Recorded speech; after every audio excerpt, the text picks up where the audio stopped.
El maestro Pedro Castillo ha roto su silencio tras su captura ilegítima orquestada por la dictadura de Dina y ha revelado que la usurpadora ha intentado matarlo en el penal de Barbadillo, pero él no se ha dejado y peleó con todo, pues no piensa rendirse, ya que seguirá luchando por el pueblo.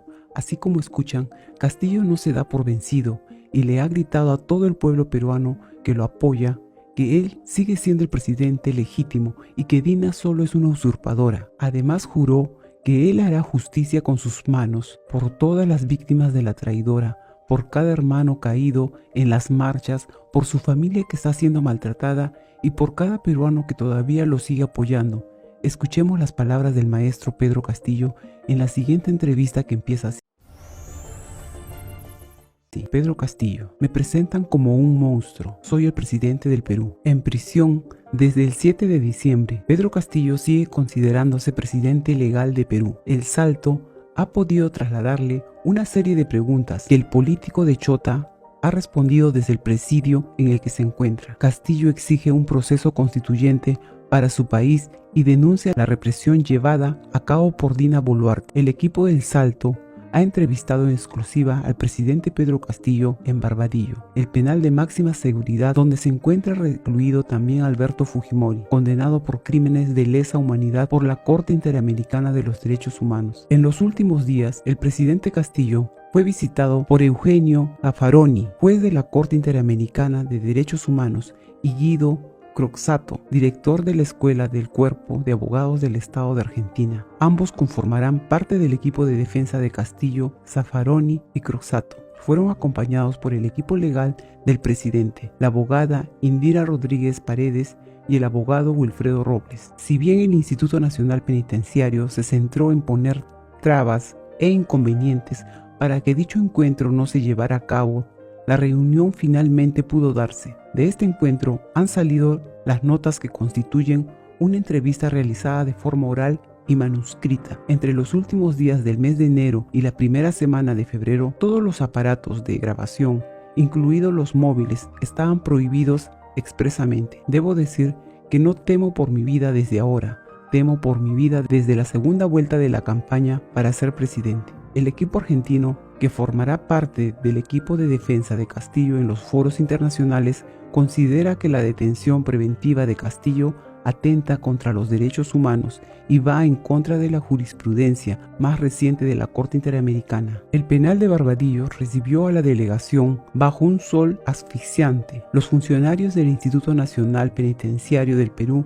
hicieron esperar a las visitas. La celda de Castillo carece de ventanas y de luz natural, aunque se le permite el acceso a un pequeño huerto donde está cultivando patatas y maíz. En el interior de la celda hay un pequeño hornillo para cocinar y un escritorio con algún libro. En este momento, el presidente se encuentra leyendo El arte de la guerra de Sun Tzu. Dentro, poco más que la cama y una televisión que se ha convertido en su principal relación con el exterior, aparte de la que le proporciona su equipo legal. ¿Teme por su vida en este momento? Sí, temo por mi vida en este momento. En Perú no hay ningún tipo de seguridad jurídica, política ni civil. Debo decir que no temo por mi vida desde ahora, temo por mi vida desde la segunda vuelta de la campaña para ser presidente. Hubo persecución política.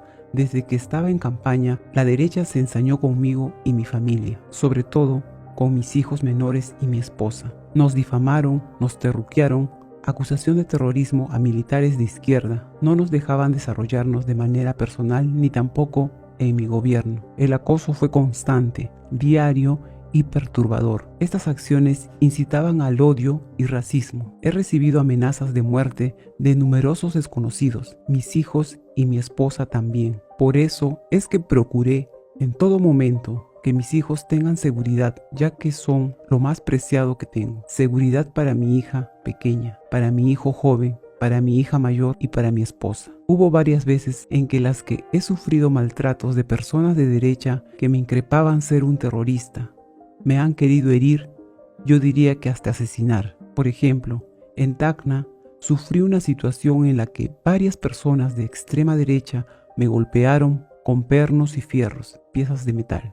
Fui herido, pero no denuncié. Ese es uno de los recuerdos más vivos que tengo de la campaña de la segunda vuelta. También he recibido amenazas públicamente, por ejemplo, de Rafael López Aliaga, empresario de extrema derecha y alcalde de Lima, quien pedía que me mataran abiertamente. Él decía en su mitin: «Muerte Castillo». ¿Se ha podido comunicar con su esposa y sus hijos? ¿Sabe cómo están ellos?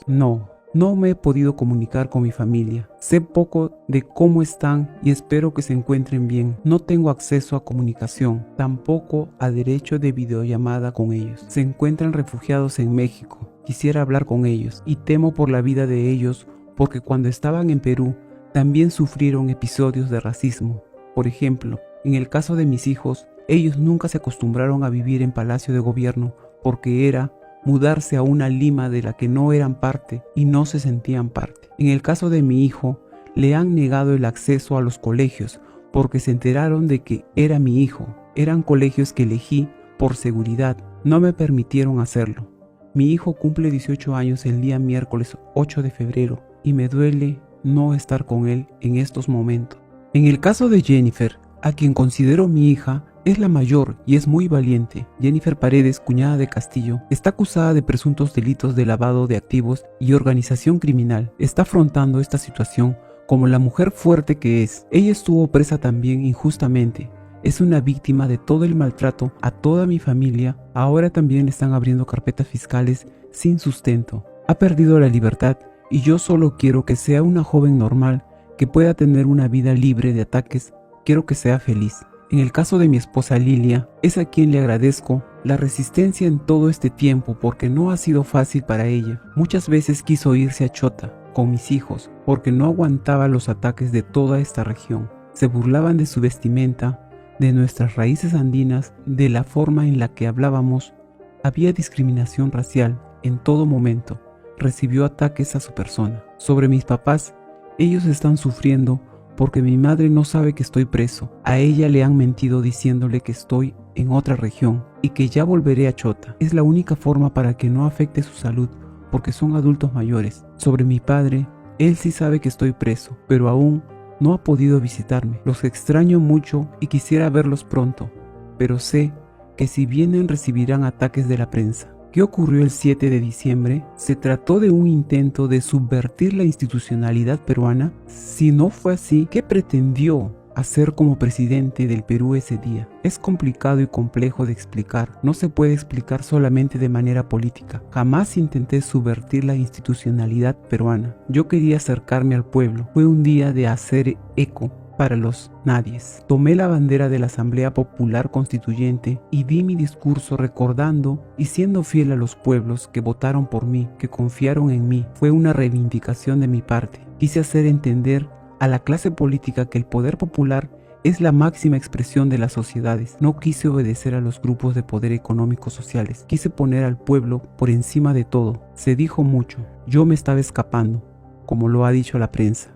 Iba a dejar a mi familia a la Embajada de México. Todo fue muy rápido.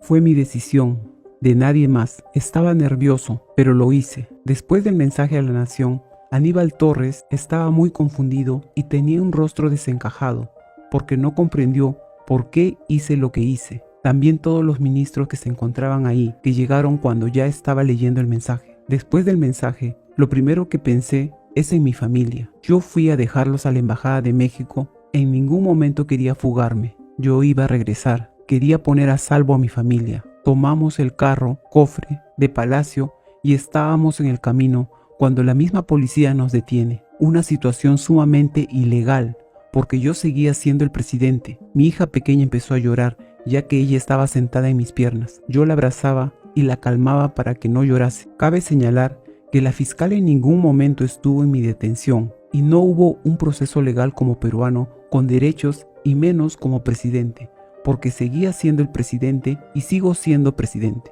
La policía llegó con metralletas y paró el carro. Eran muchos policías y hay pruebas que han salido en medios de comunicación. Fue muy traumático y violento para mis hijos. Es cuando yo pedí a los oficiales que no amedrentasen a mi familia, que iba a bajar y que no era necesaria la violencia. Así fue, salí del carro. Aníbal Torres también y valientemente asumió mi defensa. Yo me sentía muy confundido. Ya no pensaba como presidente. Yo solo pensaba como padre de familia. Aníbal Torres en todo momento mostró firmeza y me supo guiar. Le agradezco mucho por eso. Luego recuerdo momentos en partes. Se me subió el azúcar. Yo tengo un problema en el oído.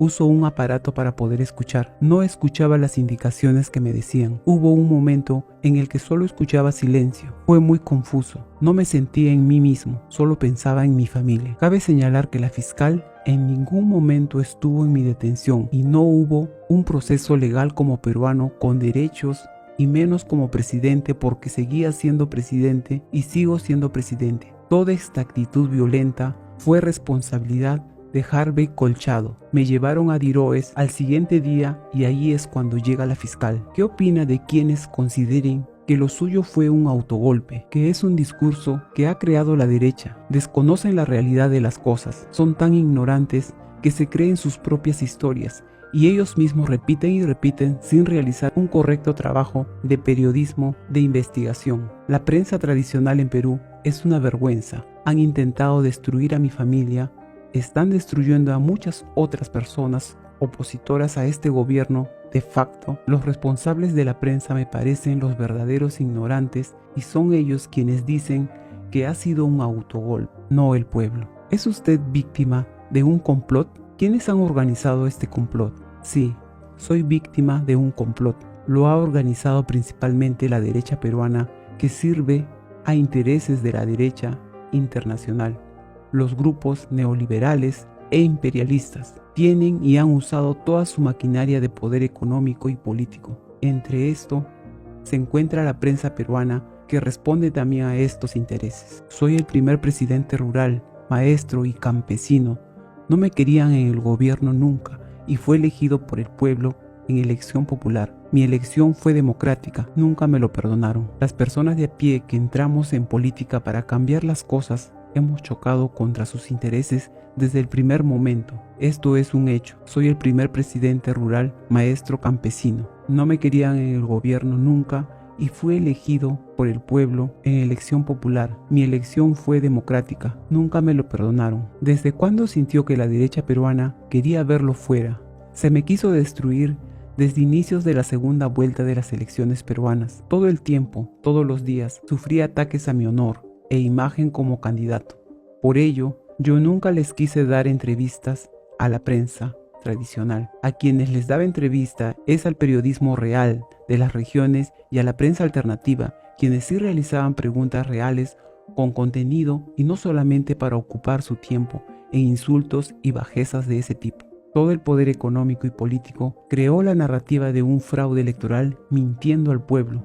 Contrataron estudios de abogados que responden a intereses de la derecha para pedir nulidad de los votos de mis hermanos del sur, y el pueblo peleó por sus votos, haciendo marchas, vigilias y plantones fuera del Jurado Nacional de Elecciones en mi país. Logramos todos que se respete el poder popular. Sin embargo, nunca me dejaron gobernar y siempre intentaban destruir mi gobierno. Ellos siempre tuvieron miedo que tomásemos el poder porque sabían que podían perder sus privilegios. Se puede tener dinero a los medios de comunicación, pero no tienen y no tendrán nunca el corazón del pueblo. Como escuchaste, el presidente legítimo del Perú no piensa rendirse todavía, pese a los intentos de asesinato que ha sufrido en el penal, según contó, y a todo el maltrato que ha sufrido su familia, pues no piensa abandonar al pueblo, justo ahora que los peruanos de bien lo necesitamos más que nunca, ya que ahora, en esta dictadura militar y fujimorista,